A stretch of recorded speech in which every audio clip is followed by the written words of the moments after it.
Let's break down Gibson Biddle's legendary product strategy framework in 3 quick steps so that you too can be a destroyer of entire industries. Biddle became the VP of product at Netflix in 2005 when it was just a DVD by mail service. Blockbuster dominated the market at the time and they thought Netflix was a joke. Biddle left Netflix in 2010 when the job was done. Streaming became the future and Blockbuster was dead. Who's a joke now, Blockbuster? That's actually a Netflix tagline. Netflix is a joke. They can say that because they're not a joke. And this is coming from someone who was rejected by Netflix. So what was the product strategy framework that led Netflix to change the world and made them the opposite of a joke? Step 1, delight customers in margin-enhancing, hard-to-copy ways. This is a quick breakdown and I will post links to everything below. Delight customers. That's product management 101. Netflix went from next day DVDs, no late fees, you kids don't know what it was like, to instant streaming. Today, I'm delighted that it just works, unlike some of my other streaming apps that crash a lot. Netflix's technology is harder to copy than you would think.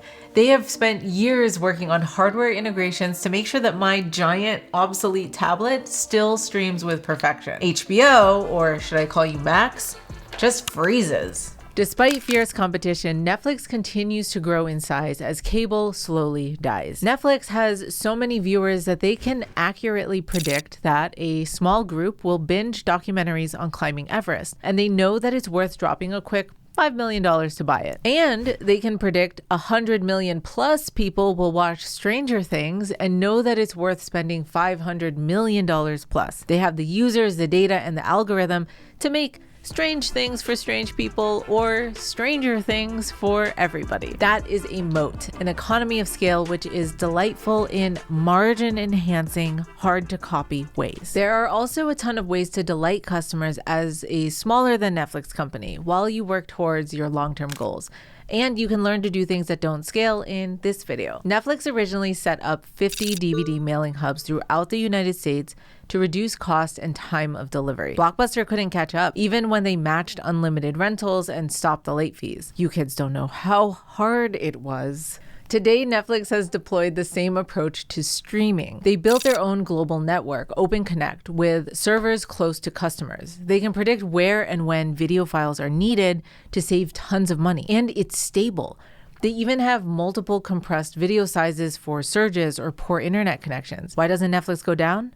That's why. OpenConnect is up to 10 times cheaper than paying a third-party CDN. Those are just a few reasons that they're able to offer a $6.99 plan with ads as competitors jack up their rates. What could go wrong with outsourcing your content delivery network? Max knows.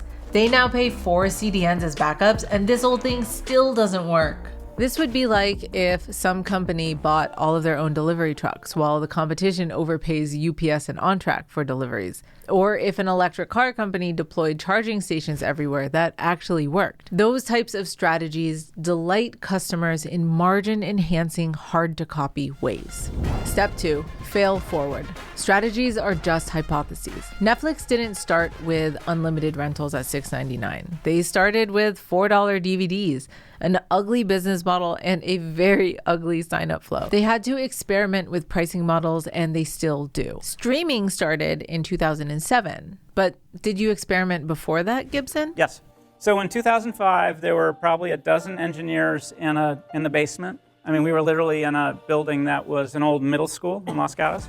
We actually contemplated for a couple of months setting up 1,000 households with a DVD rack that would hold 1,000 DVDs that we would plug into the television in their living room in order to simulate what the future would look like. The real story is we were investing and we were playing and we were learning. And so we launched in January of 2007. We had 500 really stinky titles. And in perfect hindsight, we could have done it a year earlier or a year later. And it was all about learning about the various issues that we've understood today. The algorithm that they are famous for, the one that predicted that I would binge watch a show about random things made out of cake. Is that a real pencil?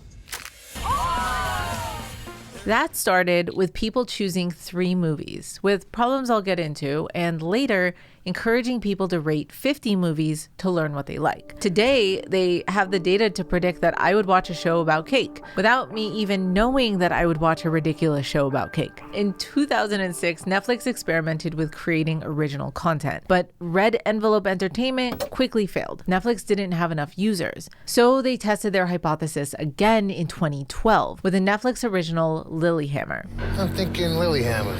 You give us Aldo DeLucci, and we'll send you to the goddamn North Pole. Everyone watched it. In Norway. 2013, House of Cards. Everyone watched it. Everywhere. So even their successful strategies required serious experimentation. Netflix would try around 5 hypotheses per year, and half of them would fail. For example, social recommendations was a failed experiment that lasted 6 years. You can lead a horse to water, but secretly I'm just gonna watch Is It Cake? This is a bowling ball, and this is a cake. What? Your strategy is just high-level theories and hypotheses that need to be validated over and over again. The theories are tested through UXR, then on small groups of actual customers, then validated on a large scale when the time is right, and maybe again when the time is really right. And if you don't remember that, you will build products that you love and nobody else does.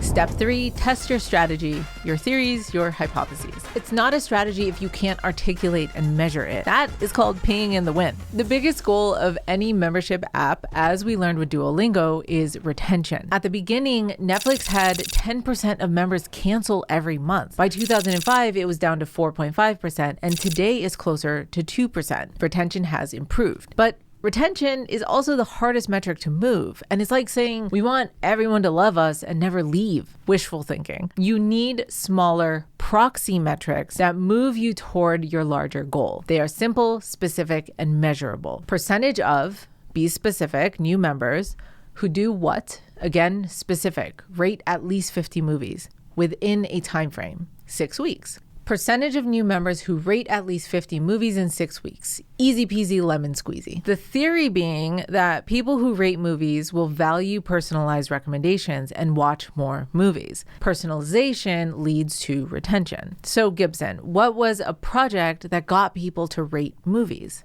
The ratings wizard, I don't know if anyone remembers that, but that was the thing that got them from 0 to 15 on that metric. There was a little tab that said, movies you'll heart. Literally with a little heart. And then you'd click on it and say, tell us what you like and we'll help find movies you'll love. They kept it simple. Movies you'll heart, rate more, get more. They made step-by-step instructions intuitive with very few words or explanations. When Netflix first launched, they wondered why people would sign up, put in their credit card, and then forget to fill in their queue. So they asked customers, why didn't you pick any movies? And customers said, I didn't understand that QUE thing. That's when Netflix said, everything needs to be simple. We didn't realize this is Los Gatos, not London. Hey, American, queue up. Pick 3 movies. We'll ship today. The proxy metric was to get people to add at least 3 titles on their first session.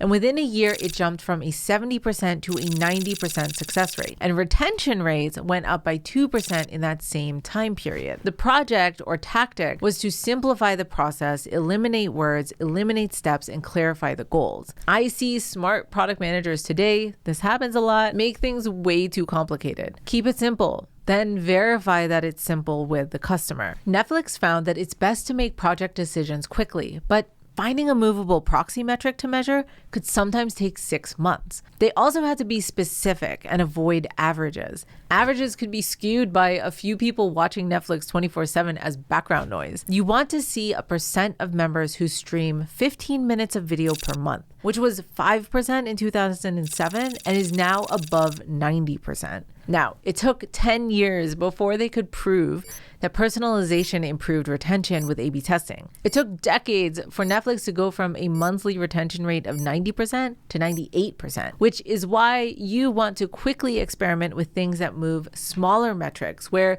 you can say, it's probably a good thing that more people are watching 15 minutes of Netflix, and later prove that it is. One of Gibson Biddle's greatest learnings was to double down in areas where they moved proxy metrics and demonstrated retention improvements, and they cut losses when projects didn't deliver. This sounds a lot like Jorge Mazal's recent and giant success with Duolingo, which you should watch next. You got this.